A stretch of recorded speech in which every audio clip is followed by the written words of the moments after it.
Buenas tardes. El día de hoy vamos a trabajar un ejemplo donde aplicamos la estática a través de vectores referidos a el manejo de vectores en situaciones propias de la física. El ejemplo nos dice, un adolescente que aprende parkour, cuya masa es de 4 kilogramos, mantiene equilibrio al subir un muro a través de la fuerza aplicada con sus dos brazos, como muestra la figura. Encuentre las tensiones realizadas por los brazos. Aquí podemos ver en la figura cómo el adolescente representado simplemente como un objeto rectangular. Aquí no nos interesa la forma del objeto, nos interesa solamente la masa que tiene el objeto, que es 4 kilogramos, y vemos cómo los brazos son representados con dos líneas, donde lo que nos interesa es el ángulo de cada uno de ellos con respecto al eje X. Teniendo en cuenta esto, vamos a empezar a analizar cómo obtenemos las tensiones desarrolladas por estos brazos. Es allí donde tenemos que recordar una fórmula muy importante que es la del peso. Recordemos que el peso, simplemente conocido como W, se obtiene a través del producto de la masa y la gravedad. Es importante recordar que la gravedad se conoce o se concibe como la aceleración que tiene un cuerpo celeste sobre el resto de sus cuerpos o el resto de cuerpos que están alrededor de él. La gravedad en la Tierra es de 9.8 metros sobre segundo al cuadrado. Es por ello que vemos que el peso lo encontramos multiplicando la masa, que en este caso es 4 kilogramos, por la gravedad de la Tierra, que es 9.8 metros sobre segundo al cuadrado, y eso nos da 39.2 newtons. Teniendo ya el peso, es importante empezar a analizar todo lo que se refiere a estos vectores. Recordemos que el peso siempre se describe como una fuerza ubicada en el centro del objeto dirigida hacia abajo de forma vertical. ¿Por qué se ubica esta fuerza en el centro del objeto? Porque allí se encuentra el centro de masa de los objetos. Y esto permite que todas las cargas o todos los pesos distribuidos en todo el cuerpo se concentren en este punto y se puedan representar de una forma más apropiada. Si no tuviéramos la posibilidad de hacer esto, tendríamos que calcular el peso de cada uno de los elementos que componen el objeto. En el caso del adolescente, deberíamos calcular el peso que compone cada uno de los elementos químicos presentes en su cuerpo: calcio, fósforo, hierro, oxígeno, todo lo que hay dentro de su cuerpo, carbono, tendría que hallarse. Pero gracias a este principio donde podemos llevar la carga distribuida a una carga puntual que se ubica en el centro de masa, podemos hallar el peso del cuerpo. Desde esta perspectiva podemos empezar a trabajar algo muy importante para la matemática y para la física, conocido como el diagrama de cuerpo libre. En el diagrama de cuerpo libre simplemente representamos el objeto con un punto y sobre ese punto empezamos a ubicar las fuerzas que inciden sobre él. En este caso, el objeto, que es el adolescente, tiene una fuerza que le incide, que es el peso que va hacia abajo.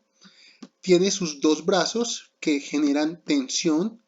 Por ende, el diagrama de cuerpo libre sería el siguiente: un peso hacia abajo, dos tensiones que tienen que realizarse dentro del diagrama de cuerpo libre, teniendo muy en cuenta los ángulos con respecto al eje X. Y de esta manera obtenemos el diagrama de cuerpo libre. ¿Para qué analizamos con diagrama de cuerpo libre? Recordemos que una de las leyes de Newton nos cuenta y nos explica que para que un cuerpo esté estático, es decir, para que no exista aceleración dentro de un cuerpo, la sumatoria de fuerzas van a ser igual a cero.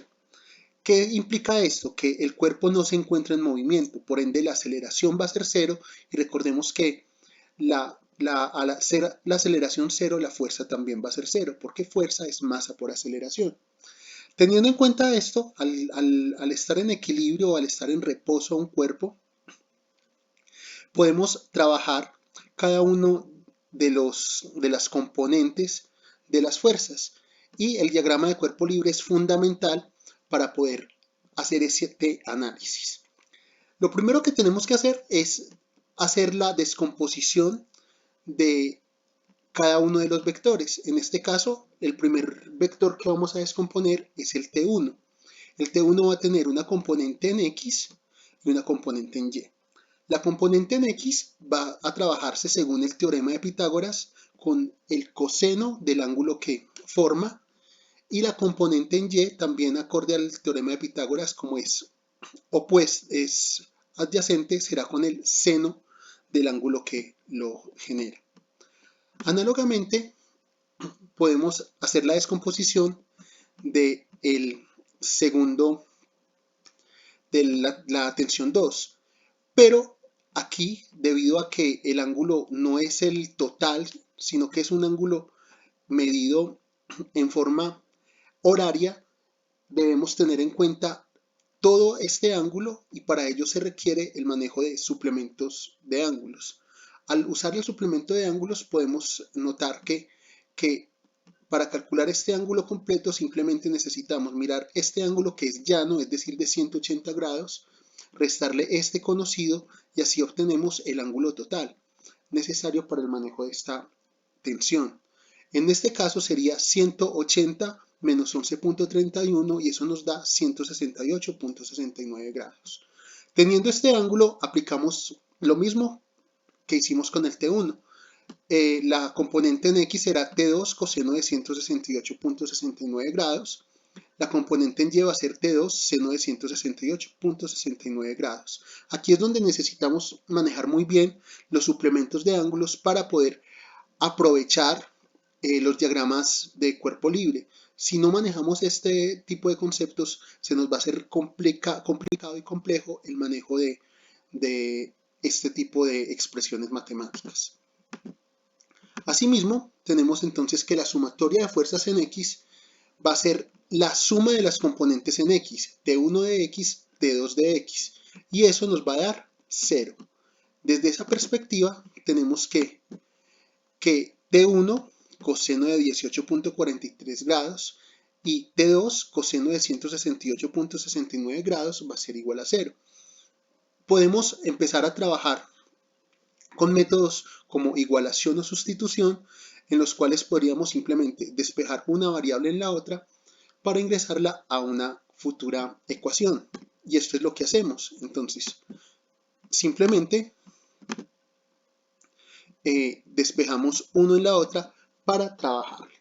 De esta forma y análogamente trabajamos con la sumatoria de fuerzas en Y, pero aquí hay que tener algo muy en cuenta, el peso.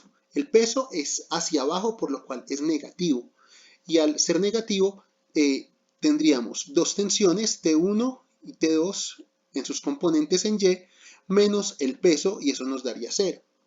Aplicamos análogamente el T1Y y el T2Y según la componente que hemos desarrollado, y tendríamos T1 seno de 18.43 grados más T2 seno de 168.69 grados menos el peso que sabemos que es 39.2 newtons. De esta manera tenemos dos ecuaciones y dos incógnitas, y podemos simplemente en la primera ecuación despejar una de las variables e ingresarla en la segunda ecuación. De esta manera vemos que T2 va a ser menos T1 coseno de 18.43 sobre coseno de 168.69, y esto nos da aproximadamente 0.967 T1. Este valor de 0.967 T1 lo ingresamos en la otra ecuación para de esta manera despejar el valor de T1.